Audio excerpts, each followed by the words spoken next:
Saya baru memulai dengan memberitahukan mengapa ini. Saya berharap tidak terlalu lama. Kenapa Alkitab saya tidak ada Kolose dari Filipi yang Tesalonika terus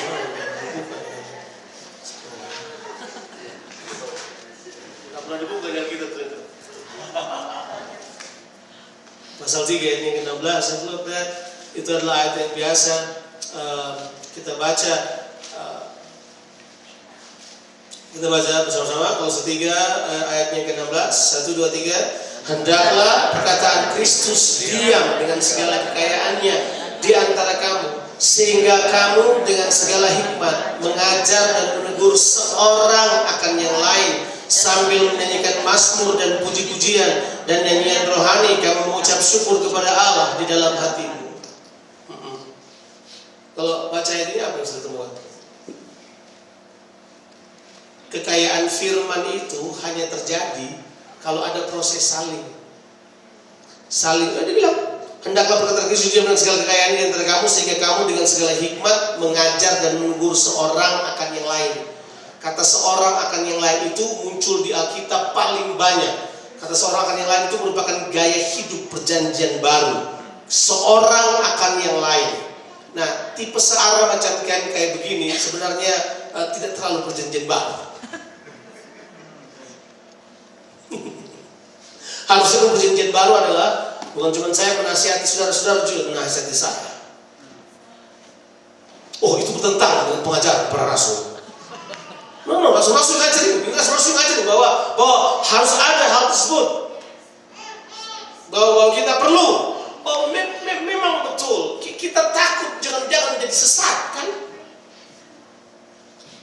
Sampai orang sudah dijaga juga tetap sesat. Sesat itu bukan masalah kemerdekaan atau kemerdekaan untuk mengungkapkan pendapat kemudian orang seenaknya menafsirkan Alkitab. Saya percaya memang ada guideline yang kita perlu miliki, perlu ada mentor. Saya percaya itu kehendak Tuhan buat kita.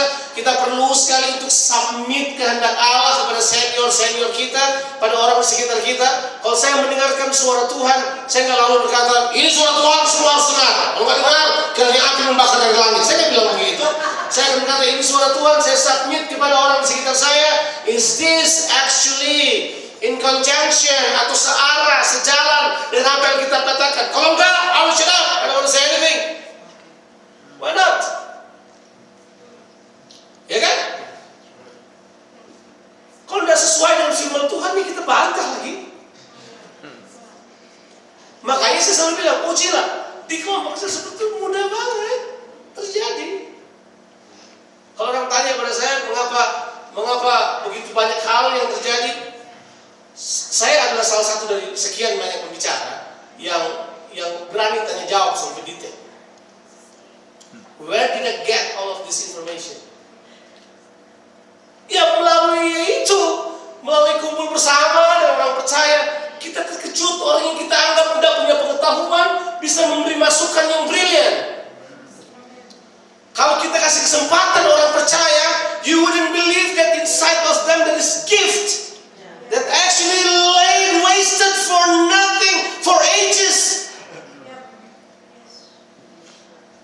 Kita terkejut, siapa tahu di sini adalah orang-orang yang tumpang tangan orang mati bangkit. Amin.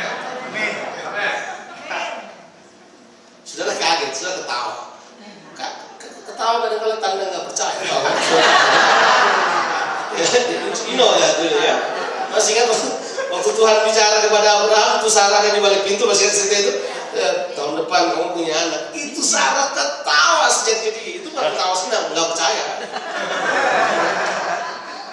But isn't it true that hey, sometimes our people with the gift inside of them, menurut saya konsep gereja yang telah berlangsung sekian lama dengan sistem gereja telah berlangsung telah mengubur karunia Tuhan paling banyak.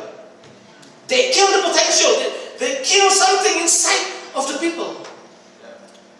Nah, saya mau cerita sebuah cerita waktu saya ada di Toraja. Saya mengembalakan sebuah jemaat di Toraja. Jemaat yang bertumbuh, jemaat di kampung. Kami ajarkan prinsip kelompok kecil kepada mereka. Sebutlah namanya apa. Ya, sudah mau sebut itu sel, sudah mau sebut itu komunitas, sudah mau sebut itu house church, home church, church home, apa saja, sebut saja. Apa? Tapi kelompok kecil. yang kemudian di dalamnya kita berupaya untuk mengembangkan, memberikan kesempatan untuk orang muncul. Satu kali saya pernah mengajar soal bahwa setiap kita punya kuasa untuk tumpang tangan orang sakit sembuh. Tahu kan itu? Itu biasa kan? Setiap kita tumpang tangan orang sakit sembuh. Saya mengajar hari Kamis, saya ingat. Nah, ini ada seorang ibu, namanya Maboko. Nah, ini Maboko. Nah, orang Toraja kasih nama, panggil seorang ibu yang punya anak dengan nama anaknya yang pertama. Jadi anaknya yang pertama namanya Boko, otomatis dia dipanggil Maboko. Jadi saya sudah tahu mengapa saya kasih nama anak saya yang pertama Jonathan. Nah, supaya saya dipanggil Pak Jonathan. Tetap sama seperti saya. Kalau saya kasih nama dia Sugeng, saya Pak Sugeng namanya, berubah. Kalau saya Jonathan Pak Sugeng gimana sih? Itu Toraja Batak juga gitu kan, panggil nama dengan nama anaknya yang pertama. That's normal. Jadi nama Boko ini ibu mungkin sangat sederhana. Mungkin kalau udah membaca juga nggak jelas membacanya bagaimana. Ya, jadi mungkin seperti itu. Orangnya simple banget, sederhana banget. Tapi dia tangkap ini lucu banget. Dia tadinya nggak pernah diperhitungkan. Orang cuma datang dan pergi di gereja begitu aja, nggak pernah diperhitungkan. Setelah malam itu terjadi sesuatu yang luar biasa. Dan dia pulang dari acara itu, dari pelatihan para pemimpin sel, dia hadir dengan tiba-tiba di luar pemimpin sel, cuma dia hadir aja karena senang mendengar firman Tuhan. Dan kemudian lagi tunggu apa itu? Angkutan kota, angkot di Toraja, di Makassar bilang PT-PT itu. Lagi tunggu, terus tiba-tiba di sebelahnya ada seorang ibu. Seorang ibu ini baru pulang dari rumah sakit juga, udah batuk-batuk gitu, batuk, dia dengar. Nah, ini di Toraja itu udah tahu karena bukitnya mungkin berkapur. Ada banyak sekali orang Toraja dan lembab, ada banyak orang Toraja yang punya masalah dengan lang mereka, paru-paru. Ini ibu ada di situ. Itu ibu ada di situ. Nah, Maboko habis dengar khotbah kan, dengar pengajar kan? Dia bilang ini, saya dicoba dong. Dia bilang pada ibu itu, boleh nggak saya berdoa? Hah? Ibunya di sana berkata, berdoa. Orang Toraja adalah orang Kristen terbanyak, 80% orang Kristen sama orang Ambon, orang Nado. Itu adalah kantong Kristen. Ya. Jadi mereka punya pemahaman teologis. Sudah boleh bikin apa aja, tapi kalau didoakan juga dia mau. Jadi dia bilang, boleh kan didoakan? Dia bilang, mau. Maboko doakan. Tetap seperti biasa. Tumpang tangan bang, seperti dia dengar. Dalam nama Yesus, selesai. Doakan selesai, diam. Gak ada hujan, gak ada banjir, gak ada angin topan, gak ada tanda-tanda lahiriah, gak ada.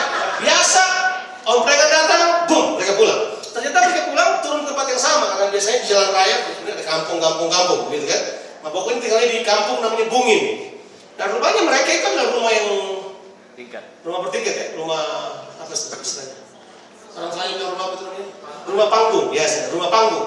Itu biasanya orang tidur di atas, di bawahnya sapi, babi biasa begitu di kampung. Jadi mereka naik ke atas pulang. Itu terjadi hari Jumat kan? Hari Jumat. Hari Kamis. Hari Minggu dia mau ke gereja. Nah, saya sudah beritahu kepada jemaat yang saya layani. Saya sudah beritahu mereka. Kalau hari Minggu dan saudara punya pekerjaan yang lain yang berurusan untuk menolong orang lain dan berbuat kebaikan kepada orang lain, dan itu pasti jam gereja, nggak usah ke gereja. Nah, ini kebanyakan pendeta kalau saya ngomong begini mereka marah sama saya. Dia bilang, tapi saya bilang, ada orang yang perlu ditolong because you are in this earth to help others. Ya udah, Maboko turun dari rumah panggung. Begitu dia mau turun ke bawah, di bawah udah ngantri 12 orang.